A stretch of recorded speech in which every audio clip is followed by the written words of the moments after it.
Suki ka balik. Kapan? Eh. Oh, kabut dia. Sanggup polisi ni dia.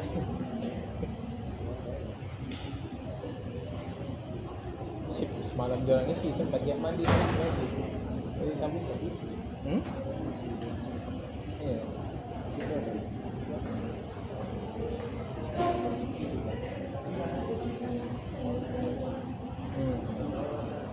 Oh, sana guna tangki dan kan.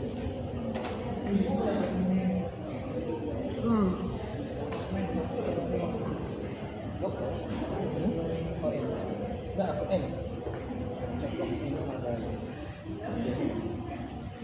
Soalnya bawa-bawa ya.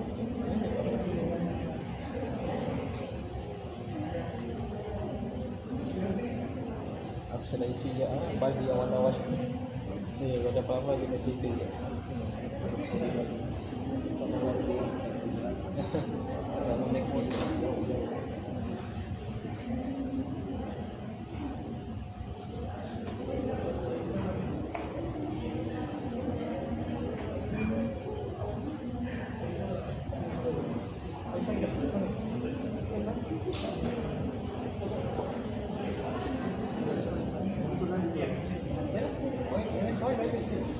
Si login betul. Ya.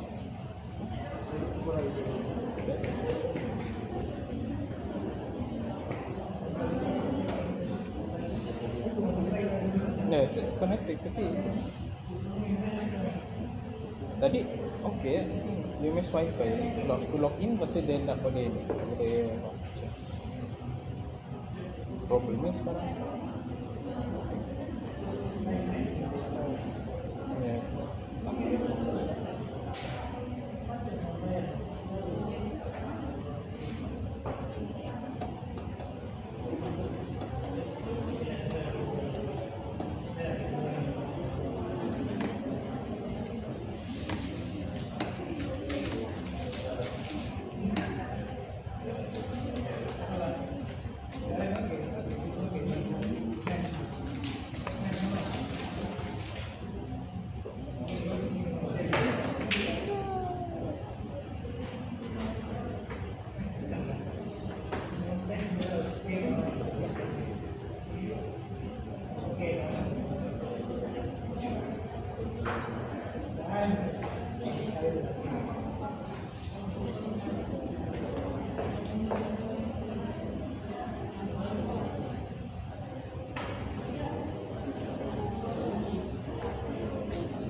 understand your wood without water.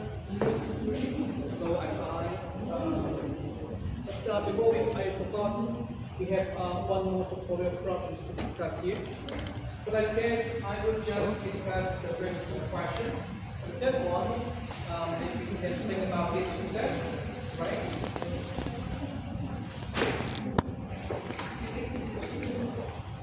Okay, let me read the question first of all. Which portfolio is better diversified? One that contains stock in dental supply company and candy company, or one that contains stock in dental company and a dairy product company? All right. A very interesting question.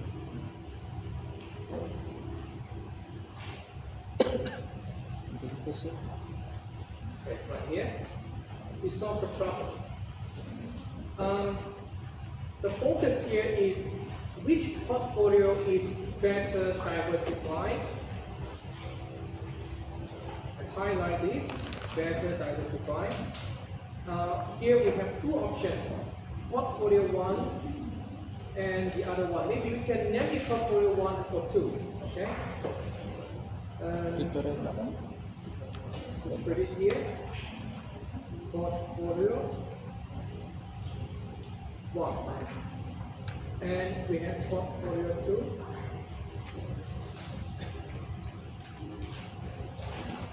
Okay.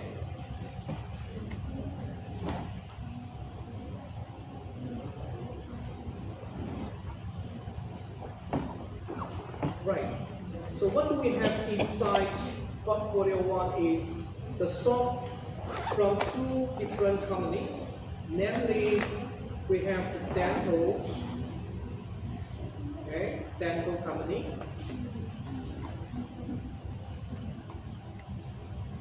And second one, we have candy.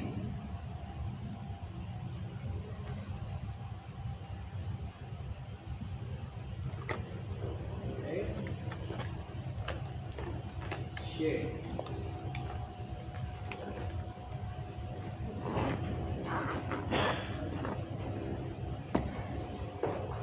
Right, later, portfolio 2, we have a different combination.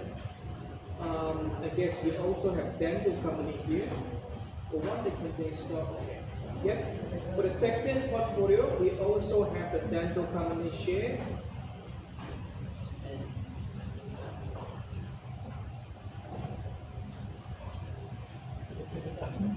And the other one is dairy.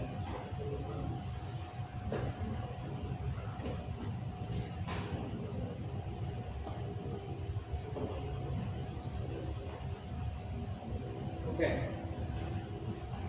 And then we separate it.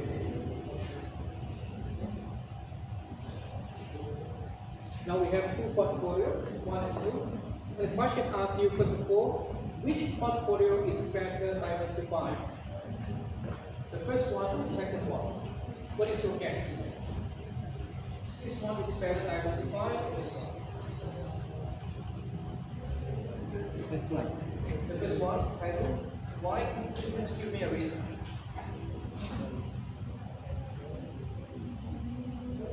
Why you say the first one is better diversified? Okay. In order to understand whether something is better diversified or not, then we need to look at the connection. The connections of the elements here. For portfolio 1, we have 2 elements here. Portfolio 2, we have 2 elements. We need to look at the connection of those elements. In portfolio 1, dental and candy. Do you think these two types of businesses, they have a strong connections or not?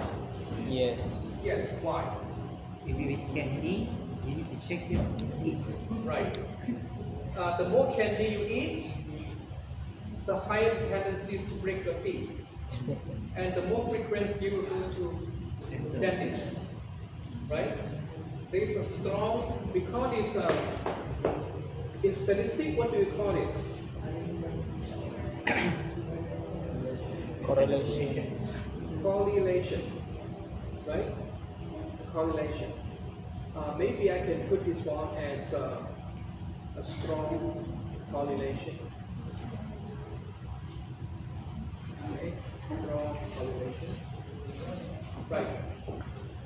When portfolios, the two red elements here are highly correlated, that means when the price of one share increases, the price of the other shares will increase as well.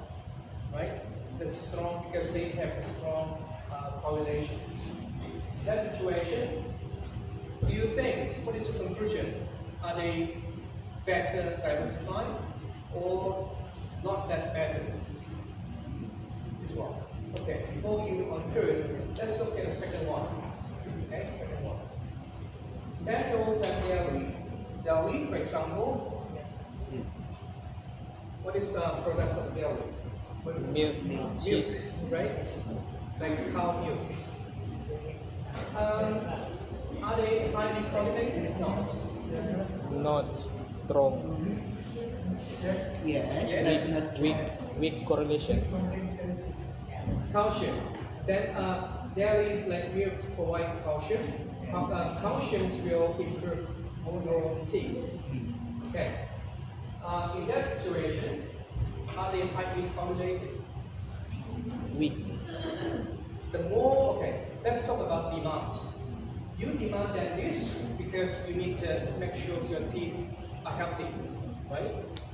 The more dairy you drink, the more healthy your teeth. You don't frequently go to dentist anymore, okay? That means your demand for dentist service increases. The more milk you drink, the more calcium you have. Okay? So in that situation, are they highly correlated? No. They are not highly correlated. Weak correlation. Yeah. Weak correlation.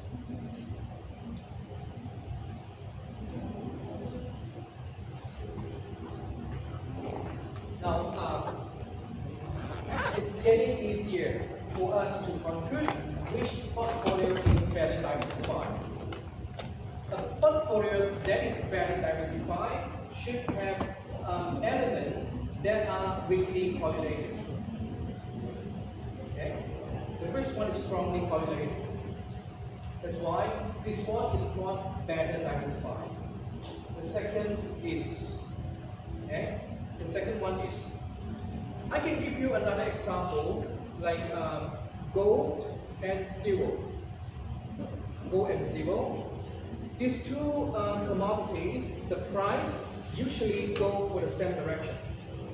When the price of gold increases, the price of silver also increases. This is observation based on experience. Yeah. Okay. Because of that, if you have a portfolio and you want to invest in gold and silver together, your portfolios is not diversified. Okay? They are because the elements inside that portfolios are highly correlated. Gold and silver are highly correlated. Okay? You can't expect the price of gold increases and the price of silver decreases at the same time. When the price of gold increases, the price of silver also increases because they are highly correlated in that way. Okay?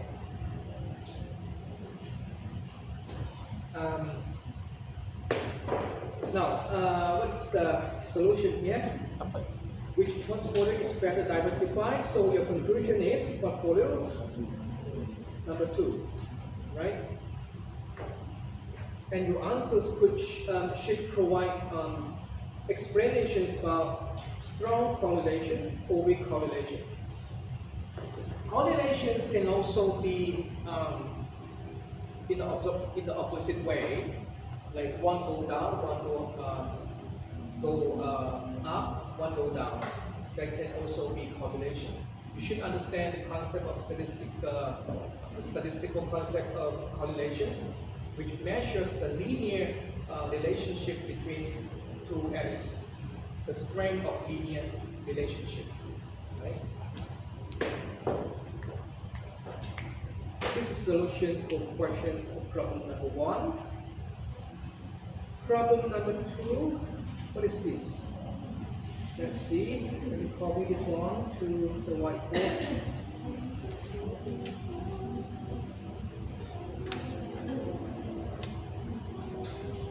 By the way, do you feel the aircon? Yes. You feel the aircon? Eh? Actually, I feel very cold. Maybe because my office does not have aircons today. I just feel like inside an oven, you know, like a sauna. Okay, what is the problem here? Kaya hindi ka- Imagine the words of two countries in which the only causes of fluctuation in stock prices are unexpected shift in monetary policies, under which exchange rate regime would the gains from international asset trade be greater, fixed or floating? So an answer should be whether it is a fixed or floating exchange rate that will provide this result. How should I explain this? Okay.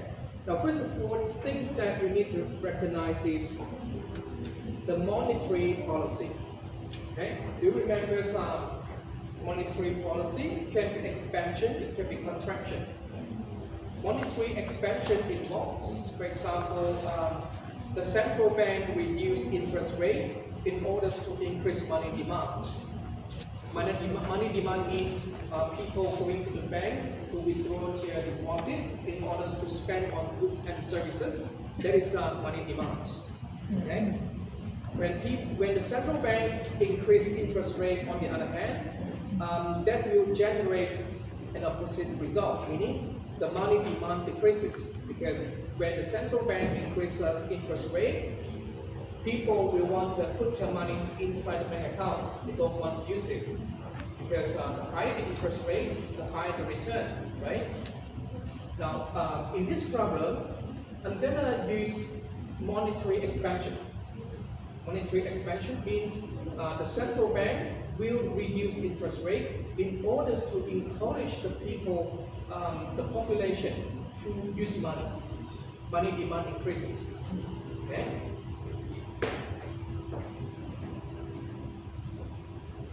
Another thing that you need to understand is fixed and floating. Fixed exchange rate, what does it mean? The exchange rate is fixed with another currencies, right? Like the US dollars. It won't change, just constant all the time. This is fixed exchange rate. In that situation, the government cannot use any policies to reduce or increase the exchange rate, because the exchange rate has been fixed. Do you still remember the dilemmas, the policy dilemmas? When the government can only use fiscal policy contractions or expansion to achieve internal balance or external balance, the government should use foreign exchange policy, like to allow the policies, the exchange rates to go up or down. But under the fixed exchange rate regime, because the fixed exchange rate, the government cannot use foreign exchange policies to achieve external balance. That is a dilemma as we learned before. Okay. Now from here, let me draw a graph.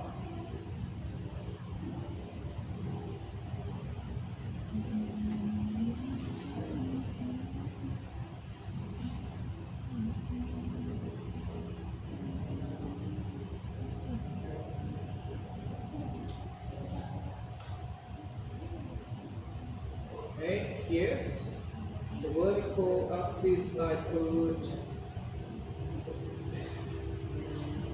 this is exchange rate. Okay, exchange rate. You can consider this one as RM,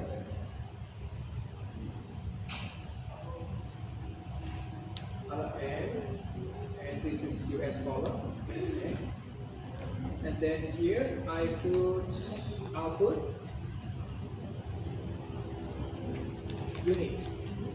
Okay, so here I put y is equals to real output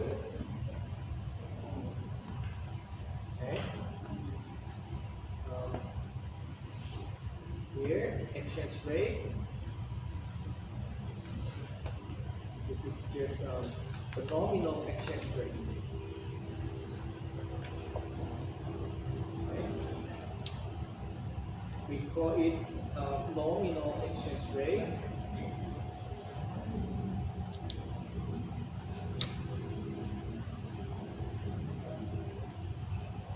What is the notation for real exchange rate? Anyone still remember? What is the notation for real exchange rate? Just one Q, right? The small letter Q. That is real exchange rate.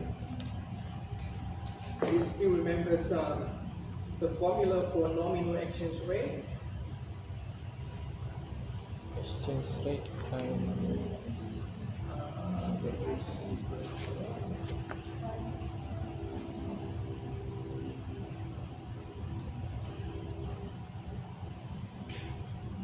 Again, what is it? The price ratio, domestic price or foreign price. Domestic Okay, domestic price RM over over dollar. foreign price, right? US dollars. Okay. This is nominal exchange rate. The real exchange rate, Nominal times nominal exchange rate times times foreign price or domestic price. domestic Foreign price. Foreign price and divided by domestic. domestic price. Okay, this is real exchange rate. In this graph, I used nominal exchange rate and output. To explain this problem, I will introduce one concept. Two new concepts here.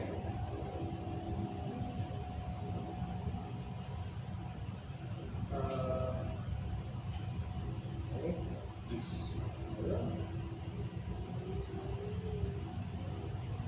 another line, orange. This one is D,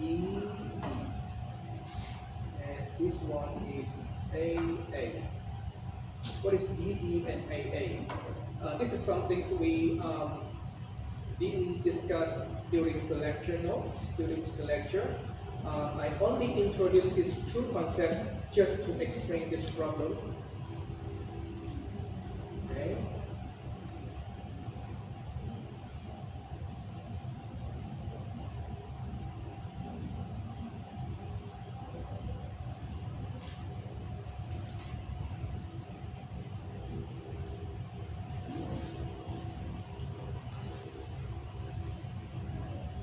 Okay, let me define DD, double D. You can use the space right here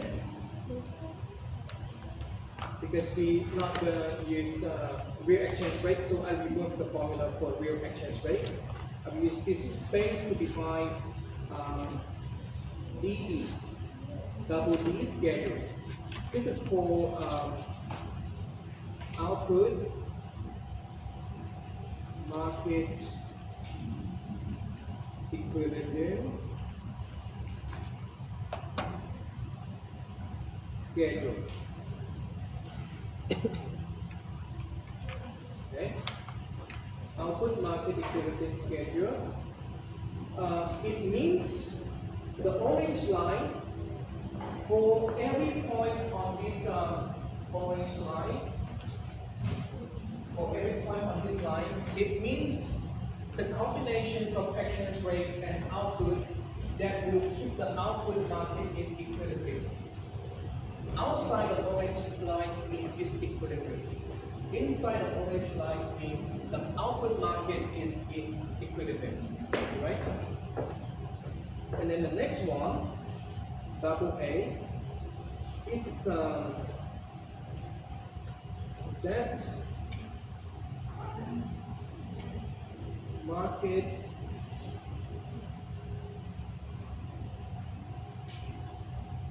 equilibrium. equilibrium schedule. Okay. Asset. You have learned asset, financial asset, for example. Can you provide any examples of asset? What example? And bond. Bond is one example. What else? The money you deposit in the bank account, that is also your asset. The share you purchase is also asset. What about you lend monies to other people? Like a country, usually countries can borrow or lend monies between other partners. Like maybe Malaysia lend monies to Indonesia. What do you call that? That is asset also. Lending is your asset. That is some liabilities to Indonesia. Okay. The purple line, the double A schedule, it measures the exchange rate and output that will keep the asset market in equilibrium. Any point outside the purple line is disequilibrium, right? And the fourth, the crossing between the DD schedule and the AA schedule say very much about the performance in the forex market, the foreign exchange market. Okay? And hence, we will use these two schedules to explain when is the fixed exchange rate regime or the floating exchange rate regime will yield a greater impact following the shift in the monetary policies. Okay? According to the problem here, what we want to analyze is monetary policy, as you can see here, okay? The monetary policy. Monetary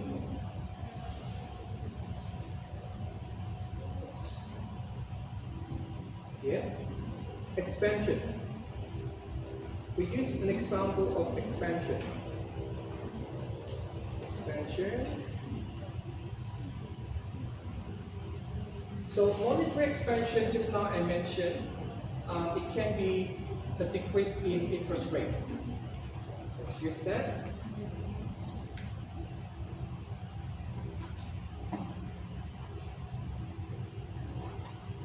In interest.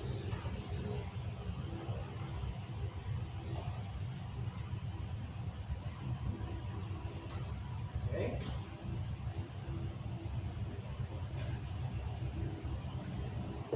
Decrease in interest rate.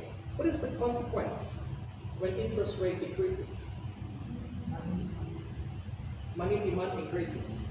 Because the reason is because when interest rate decreases, that reduces the returns. If you put deposit into your bank account, your returns decreases. That will encourage people to withdraw the money from the bank account to spend on goods and services, right? That means money demand increases. Money demand increases. Okay. Now, just now I mentioned, when interest rate decreases, people will feel like less willing to put the money inside the bank account. That means the asset market decreases. The demand for asset decreases.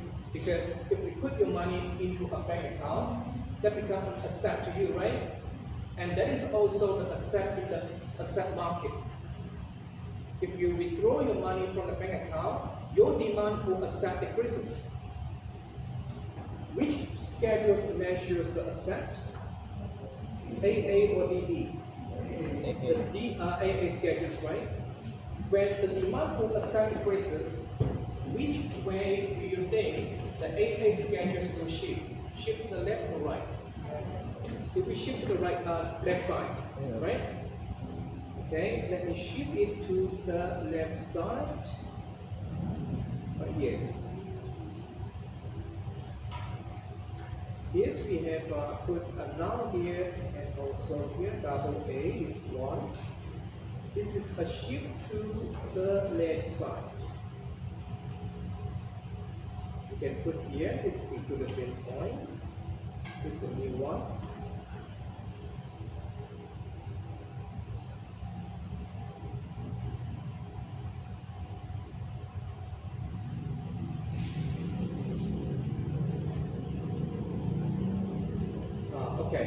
notice the problem here, what I observed is, be very careful when you label your graph. For example, I put E on right here, E not right here, and I want the label's exchange rate.